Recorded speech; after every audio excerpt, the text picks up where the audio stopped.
বন্ধুরা, তো আজকে দেখুন মেটে স্টোমাক রেসিপি। তো আমরা প্রথমে কড়াইয়ের মধ্যে তেল দিয়ে ভালো করে মেটে স্টোমাকটাকে ভেজে নিচ্ছি।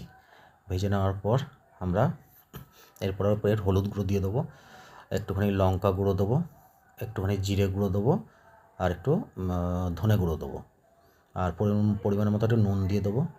দিয়ে ভালো মতো একটু কষিয়ে কয়েকটা কাঁচা লঙ্কা দিয়ে দিলাম, গোটা গোটা গোটা কাঁচা লঙ্কা চিড়ে দিয়ে দিলাম। লাস্টে আমাদের একটু অল্প করে আদা রসুন পেস্ট করা ছিল, ওটাও দিয়ে দিলাম। একটুখানি ওর মধ্যে পেঁয়াজও দিয়েছিলাম। দিয়ে ভালো করে আমরা কষিয়ে দুটো আলু আমাদের পেছানো ছিল, মাখা ছিল, তো দুটো আলু মাখা দিলাম। এটা দিলে টেস্টটা খুব ভালো হয়। দিয়ে লাস্টে আমরা একটু কাশ্মীরি লঙ্কার গুঁড়ো দিয়ে আর একটু গোলমরিচ গুঁড়ো দিয়ে একটুখানি কষিয়ে আমরা শেষে একটু গরম মশলা দিয়ে ওটাকে নামাবো। তো দেখুন এটা কত সুন্দর, একদম পারফেক্ট, যেমন কালার তেমনি। তো এটা ভাত দিয়ে খান, রুটি দিয়ে খান, খুব সুন্দর লাগবে, দেখবেন।